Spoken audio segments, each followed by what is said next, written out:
राजा जनक के द्वारा वशिष्ठ जी को न बताया गया हो या याज्ञवल्क्य जी को न बताया गया हो या ब्रह्मलोक को न बताया गया हो, तो क्या वो कार्य सत्य हो जाएगा या वो कार्य पूर्ण हो जाएगा? नहीं पूर्ण होगा। अगर नहीं बताया गया, अगर कोई कार्य हमने आपसे परामर्श नहीं किया तो फिर हम सब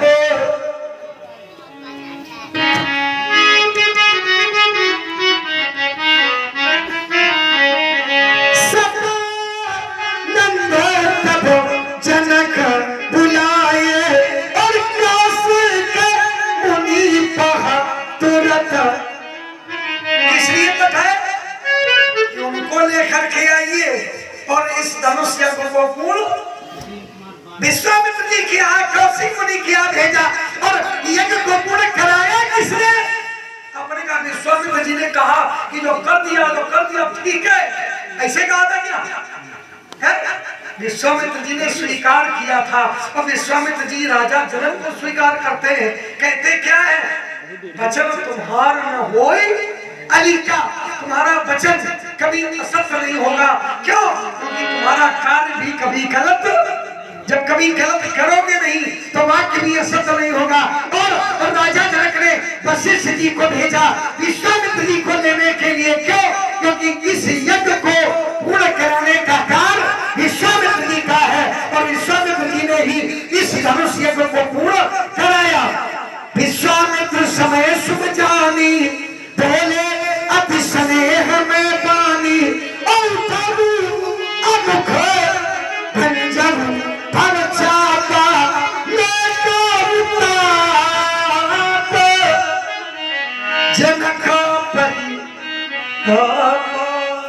इस बालक ने ये कहा था कि मिथिला के कुल आचार्य वशिष्ठ जी थे। पहले तो राजा बोल गया था तो हमने थोड़ा संकेत किया तो बोले नहीं, वो हम देख रहे थे कि तैयारी कैसी आपकी ये हमारी तैयारी देख रहे थे। बेटा जीवन भर लगे रहो, नाप नहीं पाओगे तो जीवन भर लगे रहो। आइए प्रमुख बात तुम्हें बता दें, तुमने कहा नहीं मिथिला के राजा नहीं थे, कुलाचार्य थे। मैं फिर कहता हूं मिथिला के नहीं थे, मिथिला के वो कुलाचार्य नहीं थे, वो वैजयंत नगर के कुलाचार्य थे। मिथिला तो बाद में परिवर्तित है। जब वशिष्ठ जी कुलाचार्य थे तब इसका नाम मिथिला था ही नहीं। हाँ, वैजयंत नगर उस समय नाम था इसका।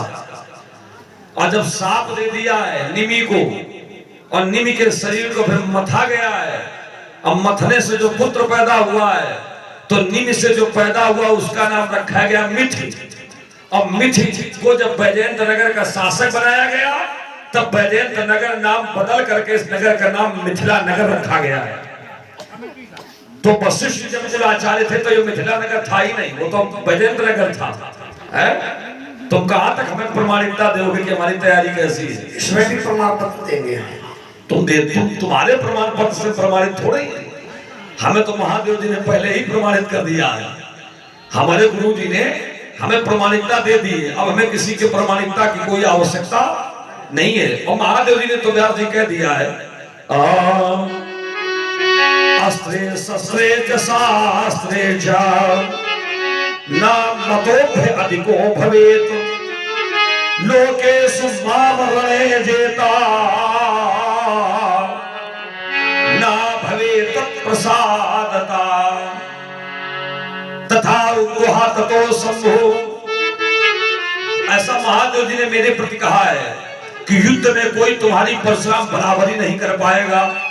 शस्त्र शास्त्र परंपरा में तुम्हारा जीवन अद्वितीय होगा।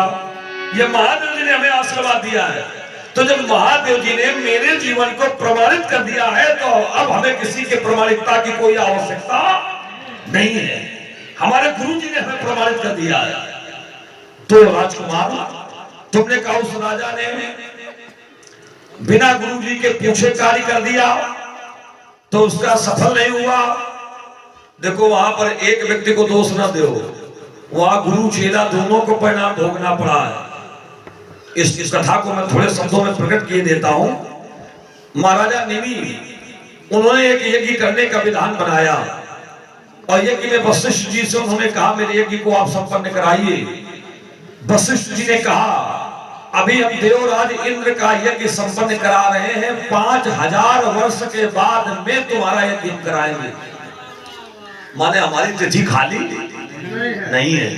और होता है, कभी कभी ऐसा होता है, हम चाहते तो हैं कि वहां जाएं, लेकिन तिथि खाली नहीं है।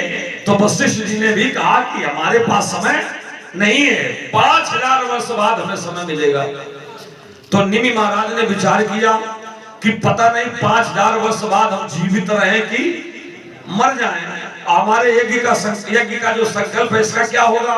तो उन्होंने गौतम ऋषि को बुला करके यज्ञ प्रारंभ करा दिया।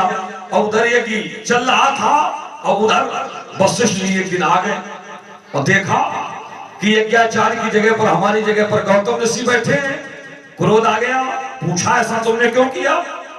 उन्होंने कहा महाराज, जीवन मनुष्य का जो शरीर है ये नाशवान है, इसी भय से मैंने गौतम ऋषि को बुला करके यज्ञ कराया है। तो वशिष्ठ जी ने कहा, तुम्हें मेरे वचनों पर विश्वास नहीं रहा। मेरे वचनों पर, यदि मैंने कहा था कि 5000 वर्ष बाद तुम्हारा यज्ञ कराऊंगा, तो 5000 वर्ष तक के लिए तो मैंने तुम्हारी आयु निश्चित ही कर दी थी। मेरी वाणी काटने की सामर्थ्य विधाता में भी नहीं है। सो गोसाई विधिगत जई छेकी। अब तुमने ऐसा कर दिया, मृत्यु से तुम्हें बड़ा भय लगता है। जाओ, मैं तुम्हें साथ देता हूं, तुम्हारी तत्काल मृत्यु हो जाए। निमि महाराज ने कहा, महाराज हम तो यज्ञ कर रहे थे सामाजिक कल्याण के लिए, आपने साथ दे दिया, मेरा कोई अपराध नहीं है, इसलिए मैं भी तुम्हें साथ देता हूं कि यदि मेरी मृत्यु हो तो तुम्हारी भी मृत्यु हो जाए। और परिणाम दोनों मरे, गुरु मरे और चेला मरे। गुरु भी मरे और चेला भी मरे। और गुरु जी पहले ब्रह्मा जी के पुत्र हुए थे, वशिष्ठ जी, और फिर दोबारा जन्म लिए किससे, मित्रा वरुण ऋषि के माध्यम से। अगस्त जी के भाई बनकर के इन्होंने फिर से जन्म लिया और सूर्यवंश के आचार्य बने। और इधर गौतम मुनि पहले आचार्य रहे और गौतम मुनि के पुत्र सतानंद जी वर्तमान समय में आचार्य हैं।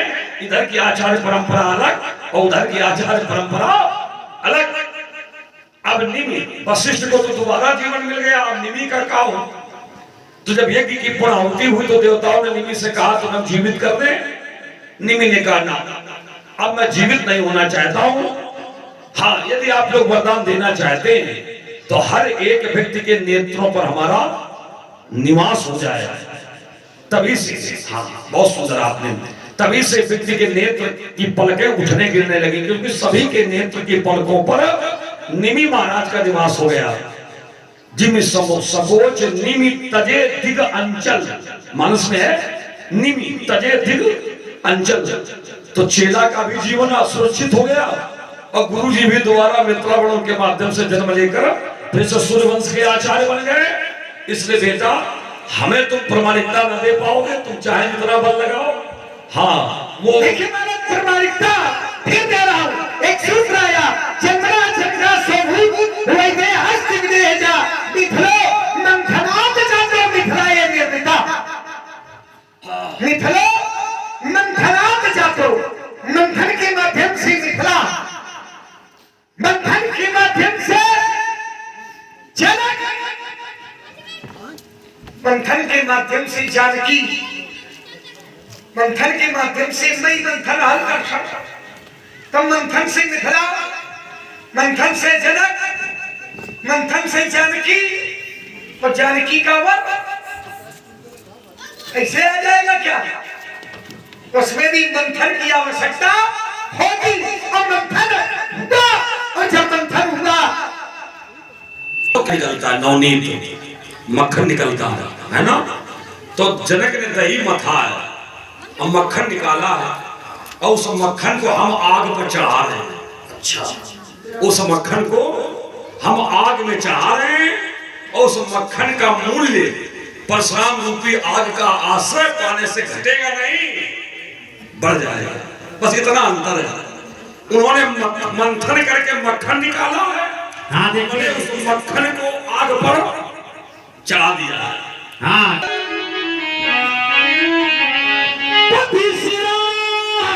हमें ज्ञान घट तम ममता मल झरी जाए। परशुरामी के जीवन में धनुष के प्रति जो ममता है, ये ममता क्या है? ये ममता है मल। पर जब ये ममता रूपी मल चल जाएगा तो आपको उस घृत की कीमत समझ में अपने आप आ जाएगी, घृत का मूल्य अपने आप समझ में आ जाएगा। अब ये मल कैसे निकलेगा वो हम खूब जानते हैं, आंखें न दिखाओ। ये मल कैसे निकलेगा हम खूब अच्छी तरह से जानते हैं। इसको निकालना अभ्यास से हम निकालेंगे, क्योंकि मैंने भी हद ठानी है और आज पता चल जाएगा कि दूध में कितना पानी है। समिति वालों से पूछो जो दूध हमने पिया था उसमें कितना पानी था। अब तुम समिति के भरोसे हो तो हम क्या करें? अब देखो पूरा शरीर है समिति के भरोसे है। देखो ऐसा है कि व्यवस्था उसी की बनाई जाती है जो खाने पीने वाला होता है। अब पता लगे तुम्हें दे दिया गया तो तुम खड़े होने के योग्य भी नहीं रहोगे। जो अभी एक बात बता दे, अभी सिमौनी में भंडारा चल रहा था, हमने कहा ये क्या है? बोले भंडारे में कंबल बांटे जाएंगे। हमने कहा किनको बांटे जाएंगे? बोले जिनके पास बेचारे इनके पास होना वही उन्हें इनका बांटा जाएगा। तो व्यवस्था किनकी होती है? किनकी होती है व्यवस्था? हम राजा के लड़के, हमारे पास सारी व्यवस्थाएं, हम अपने अपने समय से अपना। एक बात तो मैं बता दूं, राजा का लड़का अगर संतोष पा गया या राजा संतुष्ट हो गया तो फिर वो नष्ट हो गया।